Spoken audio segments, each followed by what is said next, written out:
G'day and welcome to an internationally flavoured wine week this week. I'm Danny. And I'm Brad. And we'll be talking about world wines because, hey, the World Cup's on. Oh, it is one of the biggest sporting events in the world, and it is going to dominate the topics of conversation for the next month and a bit, so we thought we'd talk about some international wines. Yeah, and we'll even talk at the end about how you can win some international wine just by guessing who might be the winners. But let's kick off with a German wine, because the Germans are playing Australia in the first round, and gee, it's going to be a big ask. And this wine is a bit of a ripper and a classic German wine, because if you think about German wine, you're probably thinking about Riesling, and this, the Donhof, a lovely number. Now, there's obviously a style of German wine, a style of German Riesling that's quite sweet. You know, that's fine, but it's probably not the usual sort of wine you'd want to pick up day to day in Australia, because that just doesn't suit the sort of food that we're eating every single day. This Donhof, though, beautiful. This is a classic dry style Riesling, much like we're used to in Australia. Goes so beautifully with Asian food. If you're doing kind of chicken, pork with those kind of beautiful lime, sweet and sour finishes, this absolutely cracking, because high acid finish on it means it'll cut through beautifully with your food. And look, $40 odd for this. Yeah, it's not super cheap compared to a lot of Aussie Rieslings, but when you're paying for imported wine, you do expect to pay just a little bit more, and it's certainly still at $40 really good value for money. So if you've got a chance, pick up the Donhof. Great Riesling there. Yeah, look, and whilst the Germans will be a challenge for the Aussies, this one's not a challenge because it's a great wine. So. Look, now moving to one of the other combatants in this big tournament, and that's of course the French. And look, it would be remiss of us not to do a French champagne, because look, someone's going to be celebrating at the end, so they'll, especially if it's the French, they'll be cracking open many bottles of this sort of stuff.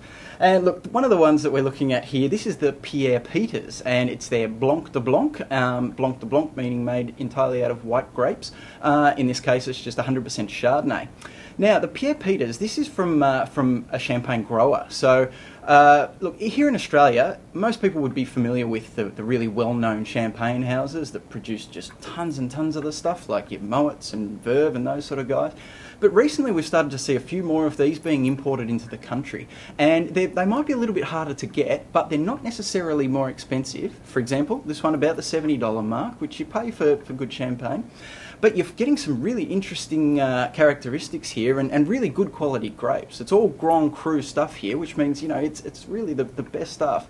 And it really is good to try something a little bit different from all your stock standard big houses. So look, the Pierre Peters, fantastic champagne this one, and someone will probably be cracking it open to celebrate towards the end. I would think so. Grower champagnes, they are kind of the new fad almost in Australia. Not just the big names, go for the little boys, have a bit of a play. Great stuff there. Now, finishing things off, the Italians. Classic World Cup, high money earners. We'll forget about what they did to us in the last World Cup. We shan't talk about that. This is not a wine that you'd dive into.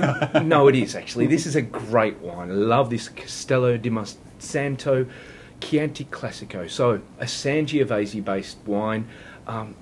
Once again, around about $40 odd, but beautiful. You love the Sangiovese grape. You know, you get kind of strawberry, licorice, plummy sort of characteristics on it. Great oak treatment in the Classicos. You know, you've got the standard Chiantis that really are aged for about 3 minutes in the general scheme of things.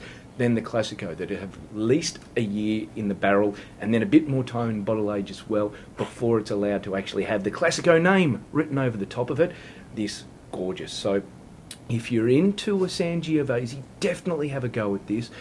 Beautiful, classic style Italian wine, and we know the Italians know what they're doing in the World Cup, so good luck to them now that they're not coming up against the Aussies this time around, at least in the early rounds. If we meet them in the final, we'll be happy.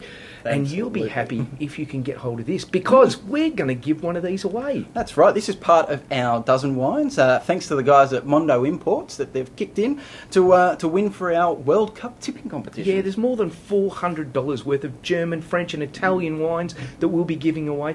Hit the website. We've got a tipping competition that all you need to do is be smart enough to tip the wins, losers, draws in the competition. If you're the one at the top of the pile at the end of it, you'll get all that damn fine wine. brilliant. Yeah, and look, if you haven't tried these imports before, it's really a good way to get into it, so make sure you enter the comp. Yeah, there's some cracking wines in there.